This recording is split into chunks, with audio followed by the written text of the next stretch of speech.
Summer holidays vandachu, நம்ம GT Holidays vandachu. GT Holidays, South India's #1 travel brand. ஆச்சி பாதாம் drink. ஆச்சி பாதாம் drink ஒன்னு வாங்குனா ஒன்னு ஃப்ரீ.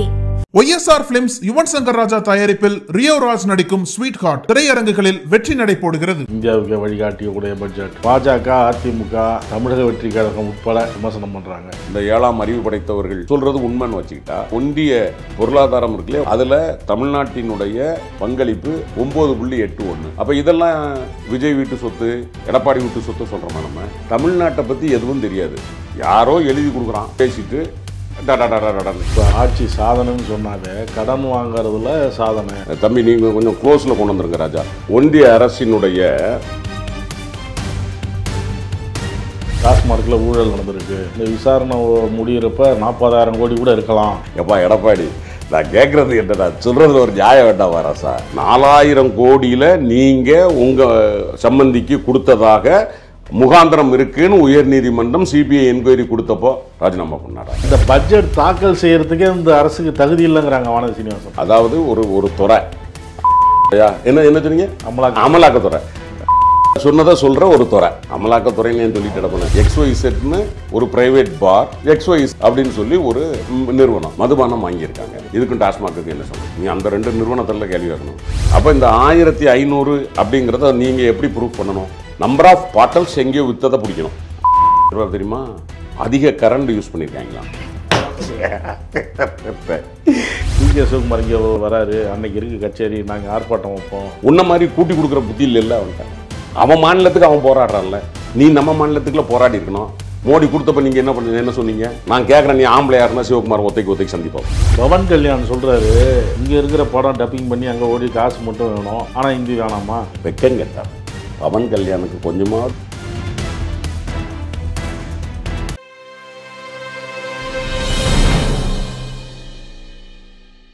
நக்கீரன் நேயர்களுக்கு வணக்கம். இன்று நம்முடன் கருத்துக்களை பகிர்ந்து கொள்ள இணைந்திருக்கிறார் திமுக செய்தி தொடர்பு செயலாளர் கான்ஸ்டன்டைன் ரவீந்திரன் அவர்கள். வணக்கம் சார். வணக்கம். தமிழ்நாடு பட்ஜெட் தாக்கல் செய்யப்பட்டிருக்கு, அதனைத் தொடர்ந்து வேளாண் பட்ஜெட்டும் இன்னைக்கு தாக்கல் செய்யப்பட்டிருக்கு. நீங்கள் திமுகவினரெல்லாம் பெருமையாக சொல்கிறீங்க, சிறப்பான பட்ஜெட், இந்தியாவுக்கு வழிகாட்டிய பட்ஜெட், மத்திய பட்ஜெட் கூட இப்படி கிடையாது. பாஜக, அதிமுக, தமிழக வெற்றி கழகம் உட்பட எல்லாருமே விமர்சனம் பண்ணுறாங்க. முதல்ல அவங்க என்ன சொல்கிறாங்க? அதாவதுமா நம்ம என்ன சொல்கிறோம், அறிவிப்பாகவே இருக்குங்கிறாங்க. வேற என்ன எது? அதாவது இவங்க சொல்கிற அறிவிப்பாகவே இருக்குது அப்படின்னு வச்சுக்கோமே. அப்போ 2020-21 அவர் எடப்பாடி விட்டுட்டு போன இடத்துல எல்லாம் தமிழ்நாடு இருக்கணும். அதான நியாயம்? நாங்கள் அறிவித்தது எதுவும் நடைமுறைக்கு வரலன்னா அவங்க பேசுகிறத உண்மைன்னு வச்சுட்டு விவாதிப்போம். சரியா? இந்த 7ஆம் அறிவு படைத்தவர்கள் நீங்கள் சொல்கிற இந்த ஆட்கள்லாம் சொல்கிறது உண்மைன்னு வச்சுக்கிட்டா 2020-21 எடப்பாடி தமிழ்நாட்டை எங்கே விட்டுட்டு போனாரோ அங்கே தான் இருக்கணும். சரிதானே?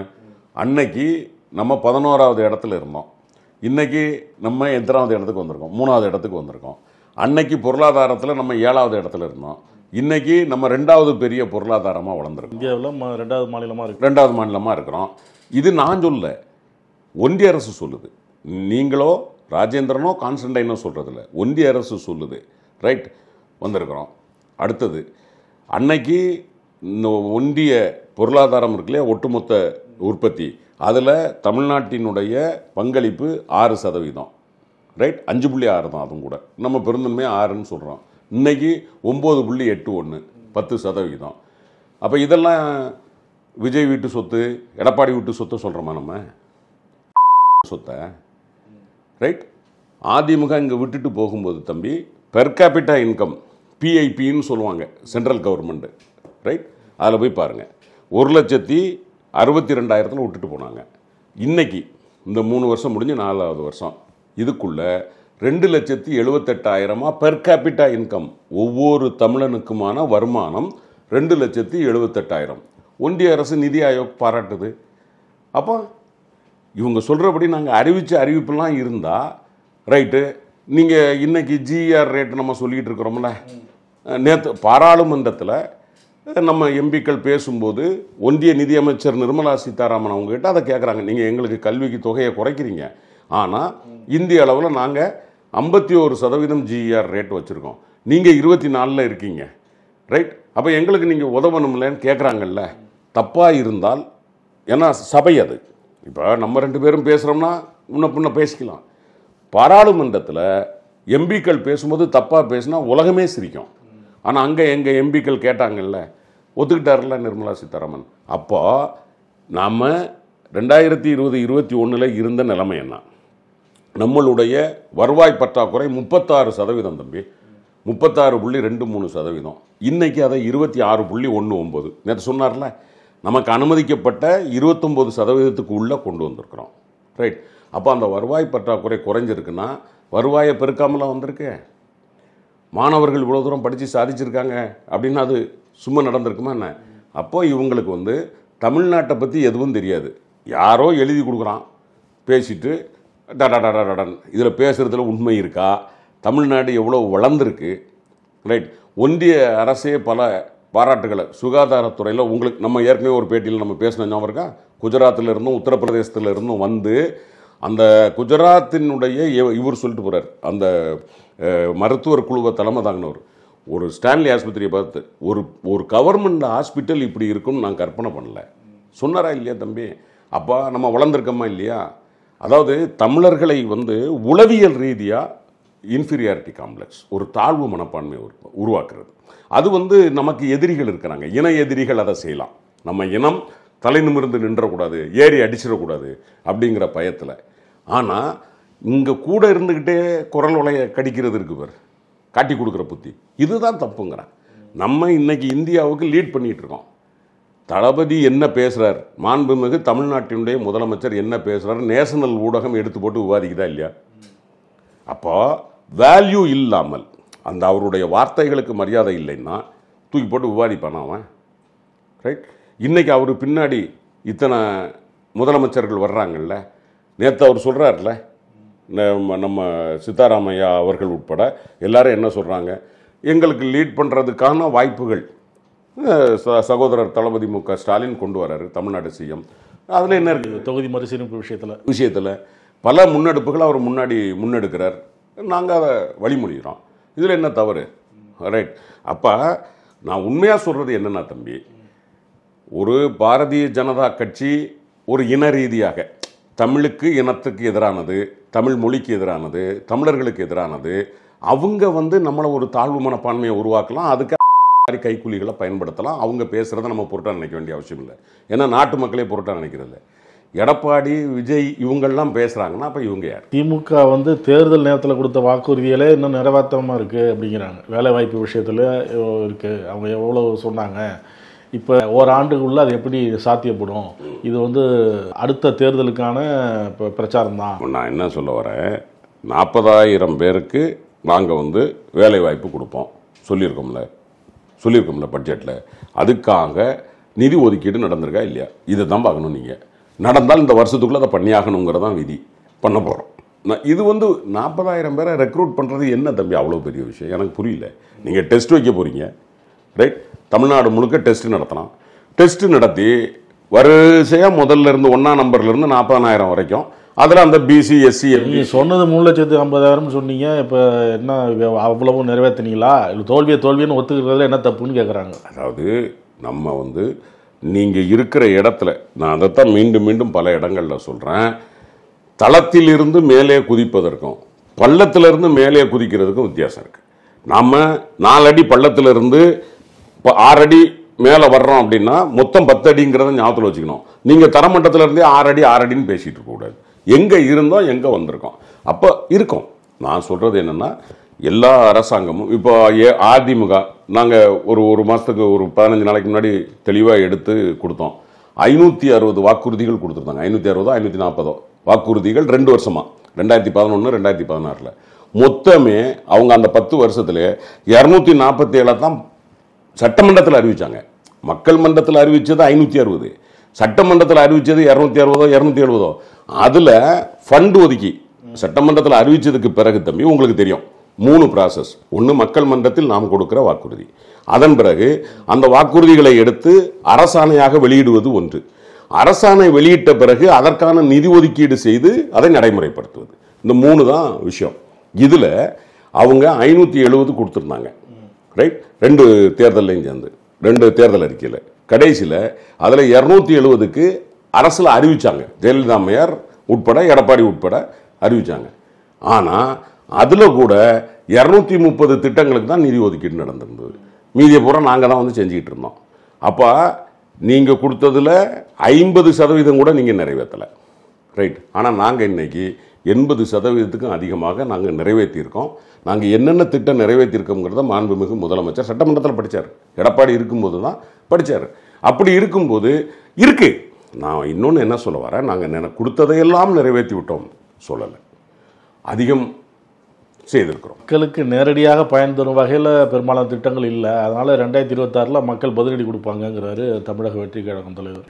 அதாவது மக்களுக்கு பலன் தரக்கூடியதுன்னா அவர் என்னத்தை கேட்குறாரு? இப்போ அந்த தாய்மார்களுக்கு மாதந்தோறும் 1000 ரூபா கொடுக்குறது சிலதை வரவேற்றிருக்கிறாரு. பெற்றோர் இல்லாத குழந்தைகளுக்கு நிதி உதவி கொடுக்குறீங்க, அதெல்லாம் வரவேற்கிறோம். சரி, ஆனால் சில திட்டங்கள் எல்லாம் பேச்சாவே இருக்குது. என்ன திட்டத்தை சொல்கிறார் அப்படி? அதாவது நான் என்ன சொல்ல வரேன், அதாவது நாங்கள் கொடுத்ததை அதை மறுக்க முடியாது. இப்போ அவங்களுக்கு என்ன சிக்கல் வருதுன்னா, தாய்மார்களுக்கு கொடுத்ததை மறுக்க. காலேஜ் பசங்களுக்கு லேப்டாப் சொன்னீங்க. ஆமாம். அப்போ ஏற்கனவே கொடுத்துட்டு இருக்கிற பள்ளி மாணவர்களுக்கு அது உண்டா இல்லையா? அது கேள்வி எழுப்புறாங்க. என்னன்னா, ஸ்கூல் ஸ்டூடெண்ட்ஸை விட அது அதிகமாக பயன்படக்கூடியது கல்லூரி மாணவர்களுக்கு. அது வந்து அனாலிசிஸ் ரிப்போர்ட், நான் சொல்லலை. திமுக இப்போ ஆட்சி சாதனைன்னு சொன்னாவே கடன் வாங்கிறதுல சாதனை. இந்தியாவிலே அதிகமாக கடன் வாங்கியிருக்கிறது தமிழ்நாடு தான் அப்படிங்கிறாரு பாஜக மாநிலத்தில். நல்லா கேட்டீங்க தம்பி ராஜா. என்ன அப்படியே நீங்கள் தம்பி நீங்கள் கொஞ்சம் க்ளோஸில் கொண்டு வந்துருங்க ராஜா. அதாவது நம்ம ஒன்றிய அரசினுடைய அந்த ரேஷியோ இருக்குல்ல தம்பி, நம்மளுடைய மொத்த உற்பத்திக்கும் நம்ம கடனுக்குமானது ஒரு ரேஷியோ பெர்சன்டேஜ் இருக்குது. மாநிலம் பஞ்சாப் 44.1, ஹிமாச்சல் பிரதேஷ் 42.5, இப்படியே வரிசையாக ராஜஸ்தான், வெஸ்ட் பெங்கால், திரிபுரா, கேரளா இதெல்லாம் போனதுக்கு பிறகு 19வது இடத்துல தமிழ்நாடு இருக்குது, 26.13. நமக்கு மேலே இத்தனை பேர் இருக்கானே. நாங்கள் முதலிடமாக இருந்தா தம்பி. அதாவது இவங்க 9,52,000 62,000 சொல்கிறேன். அதைத்தான் நான் சொல்கிறது என்னென்னா, இப்போ ஏன் சம்பளம் ஒரு உதாரணத்துக்கு மாதம் 2 லட்சம் ரூபா, ரைட். நான் வந்து ஒரு 1 லட்ச ரூபா கடன் வாங்குகிறேன், ஓகே, ரைட். இன்னொருத்தன் மாதம் 20,000 ரூபா சம்பாதிக்கிறான், ஓகே. அவன் அந்த 20,000த்தில் 10,000 கடன் வாங்குறான், ரைட். இப்போ என்ன பார்த்து 1 லட்ச ரூபா கடன் வாங்கிட்டான்னு சொல்லுவீங்களா? இல்லை, எங்க அவர் சம்பளத்தில் 50%, இவன் சம்பளத்தில் இவன் 50%, அவன் பொருளாதாரத்துக்கு ஏற்ற மாதிரி வாங்குறான், அவ்வளோதானே. இப்படித்தானே சொல்லுவோம். இதைத்தான் அவங்க சொல்கிறாங்க, ஒன்றிய அரசு சொல்லுது, நான் சொல்லல. அவங்க சொல்கிறது என்னன்னா, இந்த மாதிரி அவன் தகுதிக்கு தகுந்த மாதிரி கடன் வாங்கி இருக்கிறதுல நம்ம 19வது இடத்துல இருக்கோம், அவன் அதிகமாக வாங்கி வச்சிருக்கிறாங்க. புரியுதா? அப்போ அனுமதிக்கப்பட்ட, அதாவது ஒரு பொருளாதாரத்தை பாதிக்காத அளவில் கடன் வாங்கக்கூடிய இடத்துல தமிழ்நாடு இருக்குது. 29% அவங்க சொல்கிறாங்க. உங்களுடைய ஒட்டுமொத்த உற்பத்திக்கும், ரைட், நீங்கள் வாங்கின கடனுக்கும் ரெண்டையும் இதால் வகுத்தால், ரைட், உற்பத்தியை நீங்கள் வாங்கின கடனால் வகுத்தால் அது வந்து 29க்குள்ளே இருக்கணும். அதாவது 30ன்னு வைங்களேன் இருக்கணும். நமக்கு 26 தான் இருக்குது, ரைட். ஆனால் 30க்கு மேலே 18 ஸ்டேட் இருக்குது. இப்போ இதில் யார் அதிக கடன் வாங்கியிருக்கா? ரைட். இப்போ இந்த நான் சொன்னேன் 20,000 ரூபா சம்பாதிக்கிறவன் அவன் 15,000 ரூபா கடன் வாங்குறான்னு வச்சுக்கோங்க. 15,000 ரூபா கடன் வாங்கியிருக்கான். நான் 2 லட்ச ரூபா சம்பாதிக்கிறேன், நான் 1 லட்சம் கடன் வாங்கியிருக்கேன். அதிகமாக கடன் வாங்கியிருக்கிறது இப்போ யார்? 15,000. ஏன்? அவன் சம்பாத்திய 20,000த்தில் 15,000 கடன் வாங்கினா அவன் எப்படி முன்னேறுவான்? முடியாது. ஆனால் நான் 2 லட்சத்தில் 1 லட்சம் வாங்கியிருக்கேன். இது நாட்டு மக்களுக்கு தெரியும். ஆனால் இந்த அறகுற அரசியல்வாதிகள் இருக்காங்கல்ல, இவங்களுக்கு சில பேருக்கு தெரியலாம், சில பேருக்கு புரியாது, புள்ளி விவரம் சில விஷயங்கள். பட்ஜெட் தாக்கல் செய்யும் போதே எடப்பாடி வெளிநடப்பு செய்கிறார். டாஸ்மார்க்கில் ஊழல் நடந்திருக்கு, 1000 கோடின்னு சொல்கிறாங்க, விசாரணை நடந்துட்டு இருக்கு. இந்த விசாரணை முடிகிறப்ப 40,000 கோடி கூட இருக்கலாம். இந்த அரசு நீடிக்கவே தகுதி இல்லை, ராஜினாமா செய்யணும். சரி, நான் என்ன கேட்குறேன், இந்த மொத்த உற்பத்தி எவ்வளவு, மொத்த வியாபாரம் எவ்வளவு? 40,000 கோடி நடக்கணும்னா எத்தனாயிரம் கோடிக்கு வந்து அங்கே வியாபாரம் நடக்கணும்? எப்பா எடப்பாடி, நான் கேட்குறது என்ன, நான் சொல்கிறதுல ஒரு நியாயம் வேண்டாமா ராசா? இவங்க மொத்த வருமானம் எவ்வளவு, அதில் 40,000 கோடி ஊழல் நடக்கணும், எத்தனை லட்சம் கோடிக்கு, சரியா, எத்தனை லட்சம் கோடிக்கு வந்து வியாபாரம் நடக்கணும்? யோசிக்கிறாரா எடப்பாடி பேசுறதுக்கு முன்னாடி? அவர் சொல்கிற செய்திகள்லாம் வெளியாகிருக்கு, அதை வச்சு அடிப்படையில் தான் சொல்கிறேங்கிறாரு. செய்திகள் வெளியாகிருக்கு.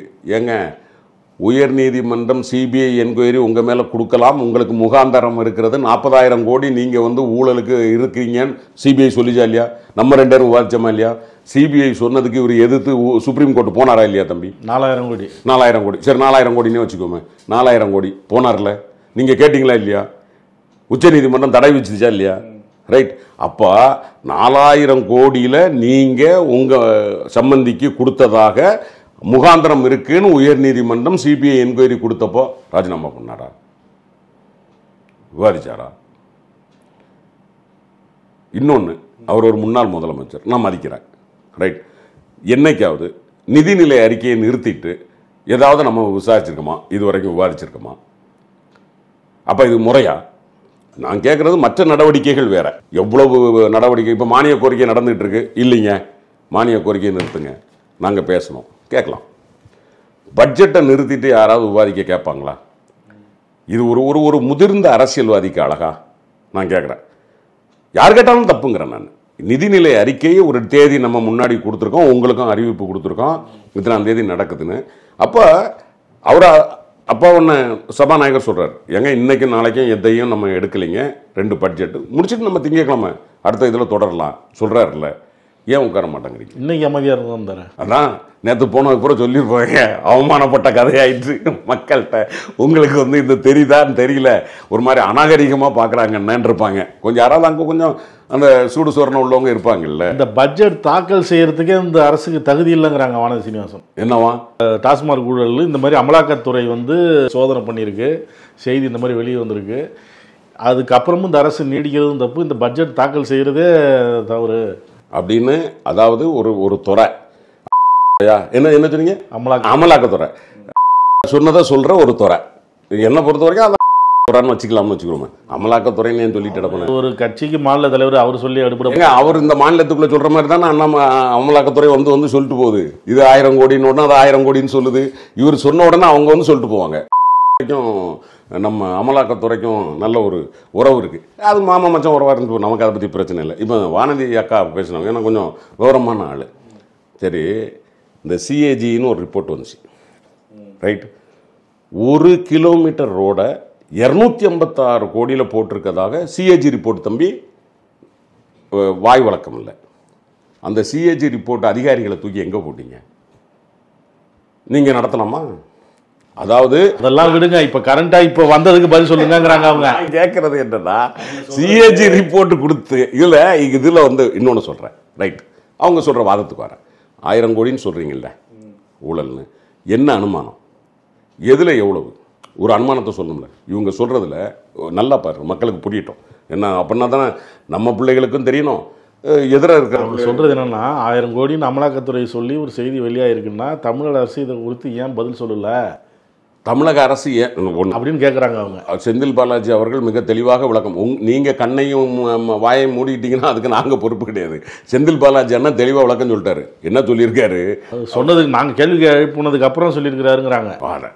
அவர் உடனே பத்திரிகையாளர்களை சந்தித்து அமலாக்கத்துறைங்கிறது அதன் மீது வழக்கு தொடுக்க வேண்டிய சூழ்நிலை வரும் சொல்லியிருக்காரா? இன்னொன்று சொல்கிறேன் தம்பி, மக்களுக்கு புரியறதுக்காக சொல்கிறேன். அதாவது இவங்க உற்பத்தி, மேனுஃபேக்சரிங், மது உற்பத்தியாளர்கள். இங்கே ஒருத்தன் பார் நடத்துகிறான். ரைட். இவங்க சொல்கிற குற்றச்சாட்டில் முக்கியமான குற்றச்சாட்டு, இவங்கிட்ட இருந்து இவங்க அதிகமான அளவில் இது வாங்கியிருக்காங்க, மதுபானம் வாங்கியிருக்காங்க. ரைட்டா? யார் பண்ணியிருக்கா? XYZன்னு ஒரு ப்ரைவேட் பார், XYZ அப்படின்னு சொல்லி ஒரு நிறுவனம். இதுக்கும் டாஸ்மாக்கு என்ன சம்பந்தம்? நீ அந்த 2 நிறுவனத்தில் கேள்வி கேட்கணும். டேய், நீ உற்பத்தி பண்ணியிருக்கிறது இவ்வளவு, இதை விட அதிகமாக விற்றுருக்க, நீ வாங்கினது இவ்வளோன்னு சொல்லியிருக்க, அதை விட அதிகமாக. அந்த 2 டாஸ்மாக்கு என்ன சம்பந்தம்? டாஸ்மாக்கு மேலே இவன் என்ன சொல்கிற குற்றச்சாட்டு என்ன தெரியுமா? பாட்டலுக்கு 10 ரூபா அதிகமாக வச்சுருக்கான் 30. இது ஒரு குற்றச்சாட்டு. இதுக்கு வந்து ஒரு அமலாக்கத்துறை வந்து நிற்குமா? இல்லை, நிறைய சொல்கிறாங்களே இடமாற்றம். தம்பி, அது நான் என்ன சொல்ல வரேன், இது எல்லாம் நீங்கள் எவிடன்ஸ் இருக்கா? குற்றப்பத்திரிகை அதாவது எஃப்ஐஆர் போடுறீங்களே, குற்றப்பத்திரிகையை தாக்கல் பண்ண முடிஞ்சிருக்கா உங்களால்? முதல் தகவல் அறிக்கையை வாயில் சொல்லக்கூடாது, யார் வேணாலும் யார் மேலே வேணாலும் போடலாம் தம்பி. இப்போ நான் தான் சொன்னேன், எனக்கு அதிகாரம் இருக்குது அப்படின்னா, ஒரு காவல்துறை இன்ஸ்பெக்டர் எனக்கு ஃப்ரெண்டுன்னா, அந்த ஊரில் எவனையும் பிடிக்கலன்னா இவன் பேர் ஒரு எஃப்ஐஆர் போடுங்கன்னா போட்டுடலாம். சார்ஜ் சீட்டு என்ன கொண்டு வந்திருக்கீங்க? 5% கொடுத்துருப்பாங்களா அமலாக்கத்துறை இது வரைக்கும்? சார்ஜ் ஷீட்டு பிடிச்சிட்டு போனதில்ல. நீங்கள் வாயை மூடிட்டு உங்கள் பாட்டுக்கு 1000 கோடி அப்படின்னா 1000 கோடிக்கான இது என்ன அடிப்படை முகாந்திரம் என்ன? அமலாக்கத்துறை நான் சொல்கிறது அவங்க சொல்லியிருக்கிறதே டிரான்ஸ்ஃபருக்கு காசு வாங்கினாம்ங்கிறீங்க. இதை போய் அமலாக்கத்துறை யார்கிட்ட போய் பிடிக்கும்? எனக்கு புரியல. அமலாக்கத்துறை நான் கேட்குறது அதிகாரிகள் காசு வாங்கினது, இங்கேருந்து அதிகமாக அவங்க கொடுத்தது, இதுக்கெல்லாம் டாஸ்மாகுக்கு என்ன சம்மந்தம்? அரசுக்கு என்ன சம்மந்தம்? அப்போ நீங்கள் இந்த அரசோட பேரை கெடுக்கணுங்கிறதுக்காக நீங்கள் சொல்கிறீங்க. அரசு கண்காணிக்கணுங்கிறாங்க. அரசு கண்காணிக்கிறதுனா அரசு கண்காணிச்சுட்டு தான் இருக்கும். நான் கேட்குறது என்னென்னா ப்ரைவேட்டாக ஒருத்தனுக்கு ஒருத்தன் நடந்திருக்குன்னு உங்களுக்கு ரிப்போர்ட் வந்ததாக சொல்லியிருக்கீங்க, எங்களுக்கு வரல. அனுமதிக்கப்பட்ட அளவை விட மதுபான ஆலைகள் அதிகமாக தயாரிக்குது அப்படிங்கிற குற்றச்சாட்டும் சொல்கிறாங்க. அதுக்கு எனக்கு ஒரு பெரிய நூதனமாக இருக்குது அதுங்க. என்னென்னா அப்படின்னா இப்போ நான் ஒரு உதாரணத்தை சொல்கிறேன்னே, ஒரு கம்பெனி ரைட், கோடம்பாக்கம் கம்பெனின்னு வைப்போமே, ஒரு 1000 பாட்டில் தயாரிக்கணும். ஓகே, இவன் 1500 பாட்டில் தயாரிச்சிருக்கான். ஓகே, அப்போ இந்த 1500 அப்படிங்கிறத நீங்கள் எப்படி ப்ரூஃப் பண்ணணும்? நம்பர் ஆஃப் பாட்டில்ஸ் எங்கேயோ விற்றதை பிடிக்கணும், அப்படி தானே பிடிக்கணும். தெரியுமா, அதிக கரண்ட் யூஸ் பண்ணியிருக்காங்களாம் அந்த கம்பெனி, அதிலிருந்தே கண்டுபிடிக்கலாம். எனக்கு நான் கேட்குறேன், ஒரு உதாரணத்துக்கு கேட்குறேன். இப்போ எங்கள் முரசொலி இது ஓடிட்டு இருக்கு. சப்போஸ் எங்கள் தலைவர் அவரை பார்க்க ஒரு 10 பேர் 4 பேர் வந்தாங்கன்னா கொஞ்சம் ஏசி ஓடும். ஒரு 5 நாள் தொடர்ந்து வந்துட்டாங்கன்னு வச்சுக்கிறோமே, ஏசி ஓடிடும். உடனே முரசொலியில் நிறைய எண்ணிக்கையில் நாங்கள் பிரிண்ட் பண்ணிட்டோம்னு அர்த்தமா? இப்படியெல்லாம் ஒரு ஒரு ஒரு என்ன சொல்கிறது, அதிபுத்திசாலித்தனமான ஆள். சத்தீஸ்கரை விட இங்கே அதிகமான ஊழல் நடந்திருக்குங்கிற. ஏதாவது பேப்பரை கொடு. நான் நான் நான் வெளிப்படையாக சொல்கிறேன் தம்பி, யார் தவறு செய்தாலும் கண்ணை மூடிட்டு நடவடிக்கை எடுக்கணும். அதில் எனக்கு மாற்றுக்கிறதே கிடையாது. யார் தவறு செய்தாலும் பொதுவான, அதாவது அரசு நிறுவனத்திலேயோ இல்லை பொது வாழ்க்கையிலேயோ இருக்கிறவன் தப்பு செய்கிறானா தூக்கி போடு, எனக்கு அதில் மாற்றுக்கிறதே கிடையாது. மற்றவங்களுக்கெல்லாம் அந்த தண்டனைக்கு 5 வருஷம்னா பொது வாழ்க்கையில் இருக்கிறவனுக்கு 10 வருஷம் கொடு, நான் வரவேற்கிறேன். எனக்கு அதில் மாற்றுக்கிறதே கிடையாது. ஆனால் அரசியல் பழிவாங்கிறதுக்காக ஒருத்தன் பேரை கெடுக்காத, அதுதான் நான் சொல்கிறேன். அப்படின்னா இவனை தூக்கி உள்ளே போடுங்கிறேன். முதலமைச்சர் சொல்கிறத அண்டை மாநில முதல்வர்கள்லாம் கேட்குறாங்க, எங்களுக்கு வழிகாட்டியாக இருக்கிறாரு அப்படின்னு சொல்கிறாங்க அப்படின்னு சொல்கிறாங்கல்ல. தொகுதி மறுசீரமைப்பு விஷயத்தில் அந்த மாதிரி சொல்கிறாங்கன்னு சொல்கிறீங்க. இப்போ 22ஆம் தேதி கூட்டம் வச்சுருக்கிறாரு. டிகே சிவகுமார் இங்கே வராரு, அன்னைக்கு இருக்குது கச்சேரி, நாங்கள் ஆர்ப்பாட்டம் வைப்போம் அப்படிங்கிறாரு. எதுக்கு ஆர்ப்பாட்டமா? டிகே சிவகுமார் வராருல, மேகதாது அவர் கட்டுவாங்கிறாரு. தமிழ் அரசு எதுவும் பேசாமல் உட்காந்துருக்கு, தமிழ் விவசாயிகள் பாதிக்கப்படுவாங்க, நாங்கள் ஆர்ப்பாட்டம் பண்ணுவோம். சிவகுமார் காரி துப்பிட்டு போயிடுவார் மூஞ்சில். பட்ஜெட்டுக்கு இது தயாரிக்க சொன்னது யாரு? மேகதாட்டு அன்னைக்கு ப்ராஜெக்டை தயாரிக்க சொல்லி அனுமதி கொடுத்தது யாரு? மோடியா இல்லையா? நீ அனுமதி கொடுப்ப, உன் அரசாங்கம் இருக்கும்போது அதுக்கு ப்ராஜெக்டை ரெடி பண்ணுவான் எடியூரப்பா ஆட்சியில். அப்புறம் நீ அவன் தயாரிக்கிறதுக்கு அனுமதி மோடி கொடுப்பாரு, அதை தயாரித்து எடியூரப்பா நான் கொண்டு போய் தயாரிப்போம்னு சொல்லுவார். அதை கண்டினியூ பண்ணுற சிவகுமார்கிட்ட போய் இன்னும் ஆரம்பிக்கல, அது வேற, நம்ம போராடிட்டு இருக்கோம், அது வேற. அது அவன் மாநிலத்துக்கான உரிமையை அவன் கேட்பான். உன்ன மாதிரி கூட்டி கொடுக்குற புத்தி இல்லை அவன்கிட்ட. அவன் மாநிலத்துக்கு அவன் போராடுறான்ல, நீ நம்ம மாநிலத்துக்குள்ள போராடி இருக்கணும். மோடி கொடுத்தப்ப நீங்கள் என்ன சொன்னீங்க? கேட்பார்ல சிவகுமார், நான் கேட்குறேன், நீ ஆம்பளையா இருந்தால் சிவகுமார் ஒத்தைக்கு சந்தி பார்ப்போம். நீ இவர் கன்னடிகா சிங்கம் தானே, இவர் சந்திக்க சொல்லுங்கிறேன், சந்திக்க சொல்லி கேளுங்க. அப்போ அவர் கேட்குற கேள்விக்கு நீ பதில் சொல்லு. ப்ராஜெக்ட்டுக்கு இந்த மாதிரி ஒரு ப்ராஜெக்டை தயாரிக்கலாம்னு சொல்லி அனுமதி கொடுத்த ஒன்றிய அரசு யார் தலைமையிலானது? அங்கே இருந்த அரசு எது? ஏன் கொடுத்தது? அவன் ஏன் ப்ராஜெக்டை போட்டான்? அப்போ நான் சொல்கிறது என்னென்னா, செஞ்சது பூரா நீ. இன்றைக்கி சிவகுமார்கிட்டன்னா நான் உண்மையாக சொல்கிறேன், சிவகுமார்கிட்ட நாங்கள் வேணா நீ வேணா அப்பாயின்மெண்ட்டுகள் நான் சிவகுமார்கிட்ட வாங்கி தரேன், நீ நேரடியாக சிவகுமார்கிட்ட உட்காந்து பேசு. பவன் கல்யாண் சொல்கிறாரு, ஏன் தமிழ்நாட்டில் ஹிந்தி வேணாங்கிறாங்க?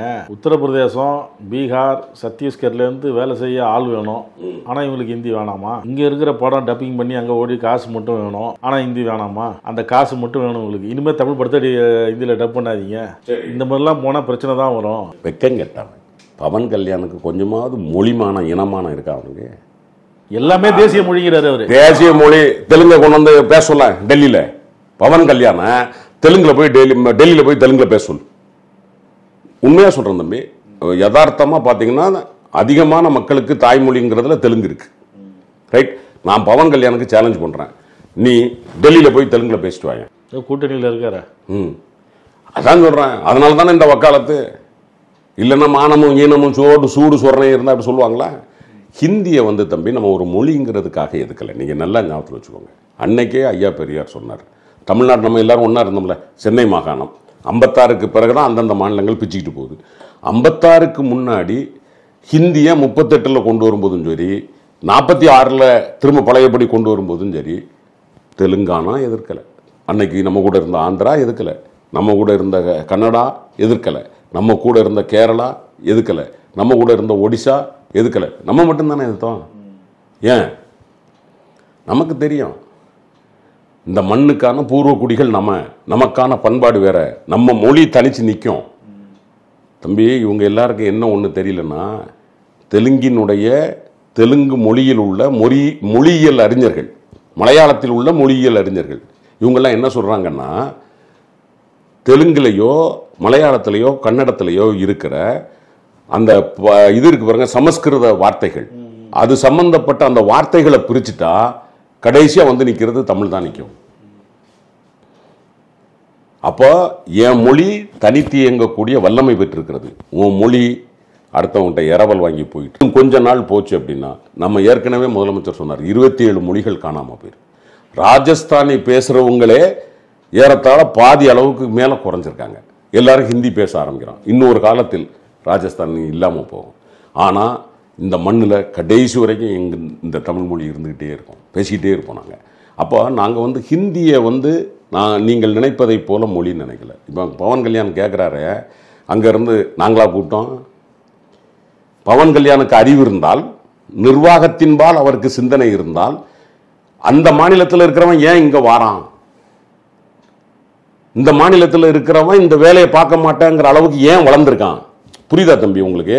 இப்போ நம்ம பிள்ளைங்க 200 ரூபாய்க்கு வேலை செய்யறதுக்கு ரெடியா இருந்தா அவன் இங்க வரமாட்டான்ல, இவன் அடிச்சு வரட்டிடுவான்ல. ரைட்? நம்ம பிள்ளைங்க 800 ரூபாய் வேலை பார்க்கணுங்கிற இடத்துக்கு வளர்ந்துருக்குல்ல. காரணம் என்ன? இருமொழி கொள்கை. அதை பவன் கல்யாண் இப்படி சொல்றாருல, பக்கத்திலேயே அவருக்கு முதல்வராக இருக்கார்ல அண்ணா சந்திரபாபு நாயுடு, ஆந்திராவினுடைய முதலமைச்சர் சந்திரபாபு நாயுடு என்ன சொல்றாரு? ஒரு காலத்தில் இந்தியாவை முழுசும் நின்று பரட்டிட்டு இருந்தாங்க. இன்னைக்கு உலகம் முழுக்க நம்ம தமிழ்நாட்டு பிள்ளைகள் உட்கார்ந்துருக்காங்க, தமிழர்கள் உட்கார்ந்துருக்காங்க. சொன்னாரா இல்லையா தம்பி? அவர் நம்ம விவரம் தெரியாத மனுஷனா? அந்த காலத்து அவர். டாஸ்மார்க்கில் நடக்கலைன்னு சொல்கிறீங்க, ஆனால் 17ஆம் தேதி ஆர்ப்பாட்டம் நடக்கும்னு பாஜக மாநில தலைவர் சொல்கிறார். நடத்திட்டு போகிறது. இப்போ நமக்கு என்ன கிட்டு போச்சு? மக்களுக்கு அதுக்குள்ளே தெரியும்ல என்ன நடந்திருக்குன்னு நம்ம விவரத்தை சொல்லியாச்சு. தம்பி, கன்ஸ்ட்ரக்டிவாக ஏதாவது இந்த மண்ணுக்கு செய்யுங்க. நான் சொல்கிறேன், நீ பிறந்து வளர்ந்தது இந்த மண், படித்தது வரைக்கும் உங்களுடைய படிப்பு செலவு முதல் கொண்டு தமிழ்நாட்டினுடைய வரிப்பணம். நீ கொள்கையில் மாறி நின்று எனக்கு அதை பற்றி புரியும். நான் எல்லாரும் சமம் அப்படின்னு சொல்கிறேன். இல்லை, எல்லாரும் சமம் இல்லை, பிறப்பால் ஏற்றத்தாழ்வு உண்டு சொல்லலாம். நான் அந்த தத்துவத்தை தத்துவம் இதுக்கு முன்னாடி இருந்தாங்கல்ல தலைவர்கள், அண்ணன் இல கணேசன்லேருந்து ஆரம்பித்து அண்ணன் சிபி ராதாகிருஷ்ணன், அண்ணன் பொன் ராதாகிருஷ்ணன், அக்கா தமிழிசை, இத்தனை மாதிரி தலைவர்கள் இருந்தாங்கல்ல. யாருமே அவங்க தத்துவத்தை ஸ்ட்ராங்காக பேசினாங்க. ஆனால் இந்த மண்ணுக்கு எதிராகவோ மொழிக்கு எதிராகவோ நடந்தால் ஒன்றில் அதுக்கு ஒரு பேர் அதை எதிர்த்து சொல்லுவாங்க, இல்லைன்னா பேசாமல் போயிடுவாங்க. அது சரின்னு சொல்லி அவங்க ஒரு நாளும் வாதிட மாட்டாங்க மாதிரி. ரைட்? நான் வெளிப்படையாகவே சொல்கிறேன், இத்தனை தலைவர்கள் பாஜகவில் நான் பார்த்த தலைவர்கள், இத்தனை தலைவர்களில் ஜனா கிருஷ்ணமூர்த்தி இருந்திருப்பார் நினைக்கிறேன் அந்த காலகட்டம், என்ன தெரியல. இருந்தவங்க யாருமே இந்த மண்ணுக்கு எதிரான ஒரு முடிவை ஒன்றிய அரசு எடுத்தால் அவங்க அரசு பாஜக அரசு எடுத்தால், ஆனால் அந்த நேரங்களில் அவங்க இல்லை. அக்கா தமிழிசை இருந்த போதும் சரி, பொன் ராதாகிருஷ்ணன் அண்ணன் இருந்த போதும், தலைவராக இருந்த போதும், இதுக்கு எதிரான விஷயங்கள் நடந்தால் அவங்க வாய் திறக்க மாட்டாங்க. ஏன்னா அவங்க ஏற்று சொல்ல முடியாது, தன்னுடைய கட்சி எடுக்கிற முடிவை அவங்க ஏற்று பேச முடியாமல் இருக்கலாம். பட் இந்த மாதிரி ஒரு குலத்தை கெடுக்க வந்த கோடாரி காம்பு மாதிரி ஒரு நாளும் பாஜக தலைவர்கள், இந்த மண்ணில் பிறந்து இந்த மண்ணுக்காக வளர்ந்த தலைவர்கள் யாரும் பேசினது. ரொம்ப நன்றி சார், பல்வேறு கருத்துக்களை பகிர்ந்து கொண்டீங்க, ரொம்ப நன்றி. மிக்க நன்றி. உங்களுக்கும் நக்கீரன் சமூக ஊட நேயர்களுக்கும் மனமார்ந்த வாழ்த்துக்கள். நக்கீரன் டிவிக்கு சப்ஸ்கிரைப் செய்யுங்கள். உங்கள் ஆதரவே எங்கள் பலம். ஆசிரியர்களுக்கு நண்பனாகவும் மாணவர்களுக்கு ஆசானாகவும் திகழும் தேர்வு வழிகாட்டி. ஒவ்வொரு பாடத்திற்கும் அனுபவமிக்க ஆசிரியர்களின் துல்லியமான தெளிவான விடைகள். CNC இருக்கு, தேர்வு பயம் எதற்கு? இது தீரன் பப்ளிஷிங் ஹவுஸ் விற்பனை வெளியீடு.